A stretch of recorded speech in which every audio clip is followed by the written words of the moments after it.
আসসালামু আলাইকুম, আমি ফারজানা। কেমন আছেন আপনারা সবাই? আশা করি সবাই সুস্থ এবং ভালো আছেন। গোধূলির রঙের আরও একটি ব্লগে আপনাদের অনেক অনেক স্বাগত। আজকে সকালটা সুন্দর হয়ে উঠেছে। দেখুন, সকালবেলা আমি কিছু জামা কাপড় কেচে দিয়েছি। রোদটাও ঝলমলে উঠেছে।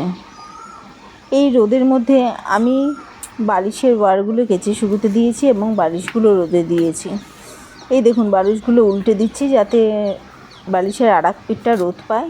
রোদ পেলে বালিশগুলো একটু ফোলা ফোলা হয়ে ওঠে। আমার বেশ এই ব্যাপারটা বেশ ভালো লাগে। রোদটা পেলে বালিশগুলো একটু গরম গরমও হয়ে যায় আর একটু ঝরঝরে ভাব লাগে। আর একটা জিনিস আপনাদের দেখাবো, চলুন। এই দেখুন, রান্নাঘরটা, আমার রান্নাঘরের সিলিংটা দেখছেন কীরকম জল পড়ে আছে টপ টপ করে উপর থেকে। ঈদের দিনকে একটু মেঘলা হয়েছিল, সেই জন্য সকালবেলা ঘুম থেকে উঠেই দেখছি রান্নাঘর মায় বৃষ্টি পড়া শুরু হয়ে গেছে। একদমই রান্নাঘরটায় থাকা যাচ্ছে না। রান্নাঘরে কোনোভাবে বেসিনের কাজ, গ্যাসের কাজ কিছুই করা যাচ্ছে না। এইভাবে উপর থেকে সম্পূর্ণরূপে জল পড়তে থাকছে পুরো রান্নাঘরটা জুড়ে। এত বিচ্ছিরি অবস্থা এর আগে কোনো দিন হয়নি। এই দেখুন, গ্যাসের মধ্যে আমি হাঁড়ি রেখে দিয়েছি, জল পড়ে কী অবস্থা। সকালবেলা উঠে এসে এই পরিস্থিতিটা দেখছি। আজকে কিন্তু ওয়েদার ভালো, রোদ উঠেছে ভালো, আপনাদের আগেই দেখালাম, কিন্তু তা সত্ত্বেও এই রকমভাবে সিলিং থেকে জল পড়ে যাচ্ছে। আপনারা বুঝতে পারছেন যে কিভাবে জলগুলো পড়ছে। এখান থেকে গড়িয়ে ওখানে পড়ছে আর ওখান থেকে গড়িয়ে পুরো এই খানটাতে পড়ছে।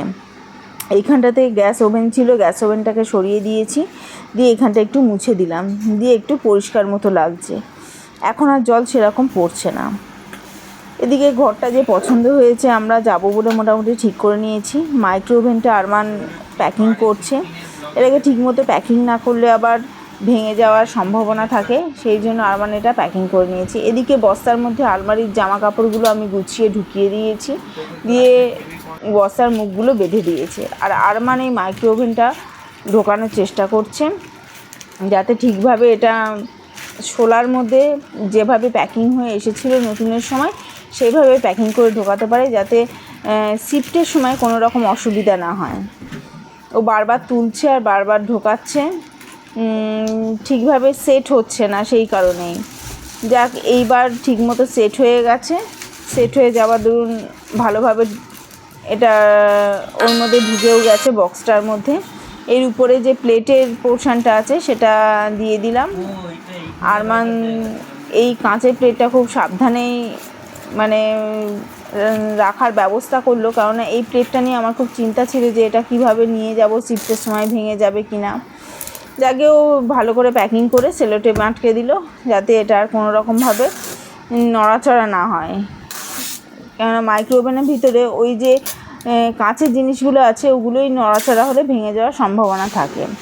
এদিকে মোটামুটি সব কিছু গুছিয়ে আমি এখানে এইভাবে রেখে দিয়েছি। দেখুন, ব্যাগ, বড় ব্যাগের মধ্যে কম্বল টম্বলগুলো, তারপরে জামা কাপড়গুলো সেরকম বেশি নেই, তবুও রেখে দিয়েছি।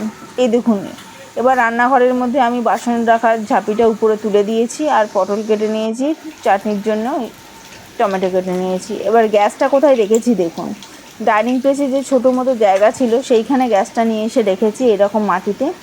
এইভাবেই আমি রান্না বান্না করতে হবে এখন কিছুদিন, আর কিছু আমার কাছে কোনো উপায় নেই। এখানে আমি সজনে ডাঁটা, ঝিঙে আর আলু দিয়ে একটা পাতলা মাছের ঝোল করব, সেইটাই আমি রান্না করছি। আপনাদের কি বলবো, এত কষ্ট করে রান্না হয়তো আমি বিয়ের পর কোনো দিনই করিনি। কষ্ট করে বলতে এত অস্বাস্থ্যকর পরিবেশের কথা বলতে চাইছি আমি। এত অস্বাস্থ্যকর পরিবেশে রান্না করতে গেলে সত্যিই ভালো লাগে না, মনে হয় যে রান্নার উপরে কিছু পড়ে গেল নাকি। তাও যতটা সম্ভব আমি দেখে শুনে রান্না করার চেষ্টা করছি। এইভাবে রান্না করাটা যে খুবই মানে কষ্টকর আপনাদের আমি বলে বোঝাতে পারবো না। মনের দিক থেকে সত্যি মনটা বড় ভেঙে আছে, খালি মনে হচ্ছে কবে আমি শিফট হয়ে যাব এই জায়গাটা থেকে। এমনভাবে জল পড়া এর আগে হয়নি, হয়েছে 2-1 ফোঁটা করে জল পড়তো, তবু সেগুলো ম্যানেজ করে নেওয়া যেত। কিন্তু এখন এতটা বেশি জল পড়ছে রান্নাঘর থেকে যে সেখানে কোনো রকমভাবে রান্নাই করা যায় না। সেখানে যদি রান্নাঘরের মধ্যে আমি রান্না করি, উপর থেকে জলগুলো এই কড়ার মধ্যে পড়তো। সুতরাং বাধ্য হয়ে এই বাইরেটাতে আমি গ্যাসটা নিয়ে চলে এলাম, গ্যাসের মধ্যে রান্নাটা যাতে করতে পারি বাইরে এসে। দেখুন মোটামুটি রান্না আমার হয়ে গেছে, কষানো হয়ে গেছে তরকারিটাতে। এবার জল দিয়ে দেবো, জল দিয়ে মাছগুলো দিয়ে এবার ঢাকা দিয়ে দেবো। দিলে মোটামুটি এই তরকারিটা আমার কমপ্লিট হয়ে যাবে। আপনাদের আরও একটা কথা বলি, এইভাবে পুলিশ কোয়ার্টারের যে প্রবলেমগুলো, এগুলো বারবার কিন্তু অথরিটিকে জানানো হয়েছে, জানানো সত্ত্বেও কিন্তু তারা কোনো ব্যবস্থা নেয়নি। তাদের বক্তব্য ফেজ অনুযায়ী একটা কোয়ার্টার সারানো হচ্ছে, একটা কোয়ার্টার সারাতে 1 বছর মিনিমাম টাইম লাগে।